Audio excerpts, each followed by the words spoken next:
what would it look like, or what would happen if I handed off my channel to someone else? And like, what would that mean? So currently I have uploaded, published all the stuff on my YouTube channel, this YouTube channel, Tanis Leonhardi, myself. And I have, in regards to me potentially moving in with my soulmate and or soulmates, and focusing in on moving to the scenario of moving to Scotland, mentioned a like potential handoff to a soulmate and or soulmates of mine. And so what would that look like? And what are some of my concerns? So what are the, I guess, potential details and concerns for a YouTube channel handoff? So let's start with details. Details, I'm going to link to first my YouTube moving playlist, where it kind of covers some of these scenarios I'm talking through in regards to me possibly moving or potentially moving, the scenario I moved, you know, or scenarios I move in general in with my soulmate and or soulmates, or move more specific, like move to Scotland. And then I'm going to link to 2 YouTube help / Google support pages. The first is add or remove access to your YouTube channel. This is what it looks like. It talks through kind of supported actions you can do, public versus private, like kind of what it means to add people to your channel and that kind of stuff. I'm going to go to role types and how to add access. So if you click on this arrow pointing down, it adds, okay, this is how you add somebody. So if you have an email, you can go to your account on so this would be like desktop computer, and this would be like mobile app kind of thing, or iPad or whatever, tablet, and I would be on the app, I would guess. I don't do that, but I guess I don't know. So I'm yeah. Anyway, so they provide the how-to. I'm the owner of my YouTube channel, so I am the highest authority here on the Tanis Leonhardi channel. Which means I can do everything on all platforms. I guess we can see this one. And so if I assign someone, I cannot transfer my ownership to somebody else. I can delegate other people roles on this channel. So the next highest in command would be a manager. So essentially they can do pretty much like, I'm interpreting this as like pretty much most things, except for deleting the channel, and they can't link Google ads accounts, which I don't do that anyway, the Google Ads account, and I do not want to delete my channel, so yeah. So the manager role would fit if he wanted to use his own email. I don't know if it's allowed to share emails. So I think if there was a like first step to taking a handoff, it would be, I think, if appropriate, if he's already gotten confirmation from YouTube that he can use my email account. I just don't want any legal problems or community guidelines strikes or anything like that. Right, so if he uses his email, then I would allocate him as the highest level I can, which is a manager. Okay, I'm currently the only person who has authority on my channel, like as an assigned email by me. That makes sense. So yeah, so that is what the logistics, potential details / logistics, like what that would look like. I have not done it before, so it would be something new. So that's the first Google help or Google support / YouTube help page. The second one that I will link to in the video description, the second one is addressing my concerns. So what is my concern? My biggest concern / concerns is it's a group, I guess. Concerns over people knowing that he has, or whoever, my soulmate and or soulmates have taken over my channel, like as in a handoff, knowing people who are viewing, knowing that has happened. So that's what concern I have. Then also concern over impersonation, like his posts being interpreted as my posts. And that actually, YouTube has policies on impersonation. So this is their page on covering the impersonation policy. And so there's channel impersonation and personal impersonation. Channel impersonation is like another channel is trying to impersonate a channel. Like, and then personal impersonation is somebody trying to impersonate a person. Okay. And they list some examples, and there's one. So since I'm handing off a channel impersonation is not a concern because this is the only channel I have, and we're not making a new account, and like we're not making a new channel. So my concern is over the personal impersonation part. So they have an example of using someone else's real name, username, image, brand, logo, or other personal information to trick people into believing you are that person. So my concern would be like Nicolo posting a video and people interpreting it as me even though it's him, right?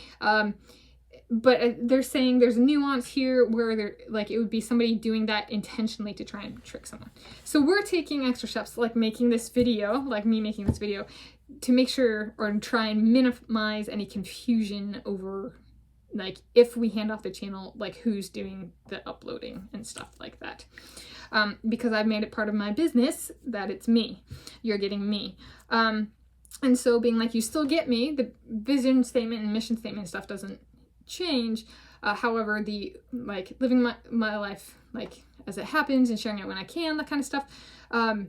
The sharing it when I can starts to take on a different meaning. I'll still take videos and I'll still take photos and stuff like that. But it doesn't mean like if I'm living with my soulmate, maybe my soulmate takes a really good video or has, but it still includes me or covers our life. And that's still in tune with the business model behind this channel. So then it's rethinking the sharing. How do we share it and how do we document my life and that kind of stuff.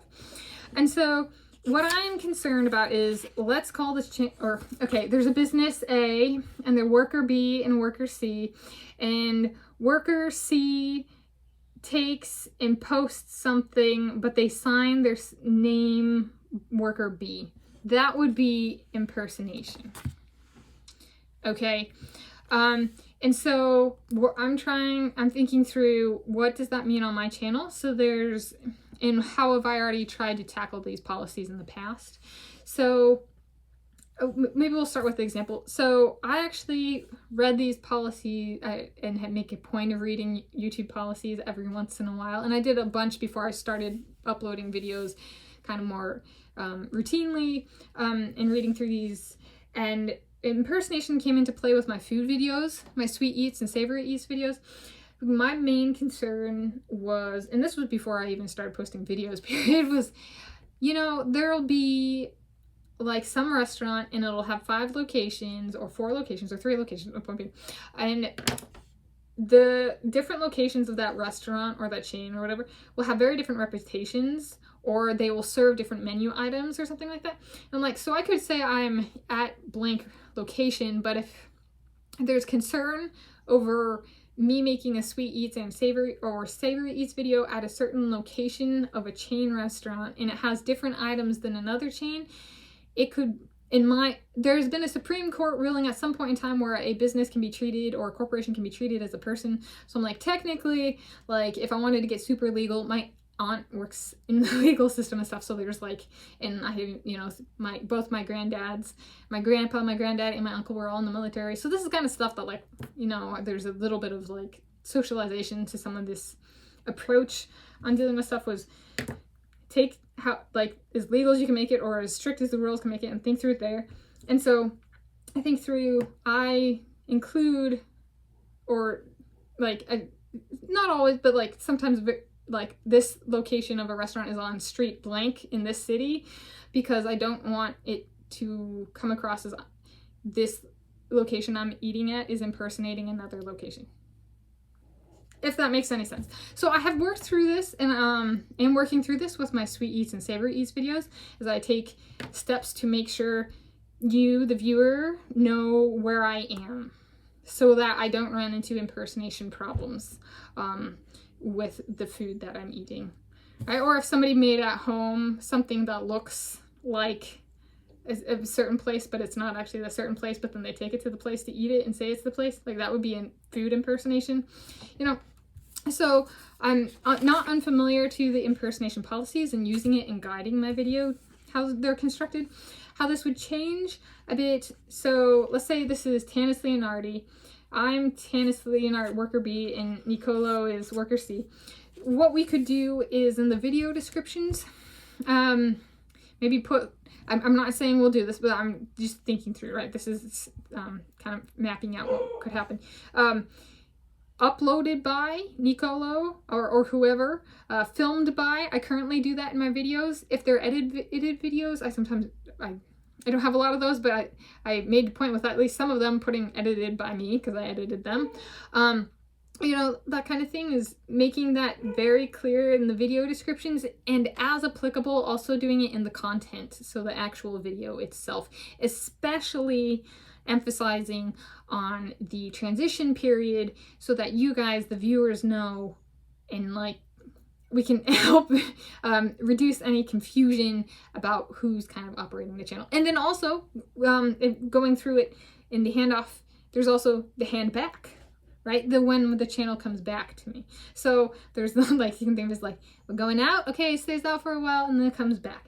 And the kind of purpose of this is designing something to see if it's resilient when it's out of my control, like, right, that somebody else is kind of taking over the YouTube channel, but also then when it comes back to me, did we learn anything when we handed it off to my soulmate and or soulmates, right? And can I incorporate what new additions they had and kind of did into what I do? So really making it very much a team effort during the handed off period before handing back. Or I guess through handing back. Yeah, so it's not meant to be an like eternal thing, right? The handoff. That comes with death, right? When the positive or downside of being alive, I suppose some people are very dark, so they say downside. But like a legacy continues on after a person is alive. So in that sense, a handoff is actually kind of fitting for a channel about a person, as my life through the eyes of someone else is kind of, it's like a legacy kind of thing. So yeah, so that's my take on some details and concerns I have about a channel handoff. Happy day.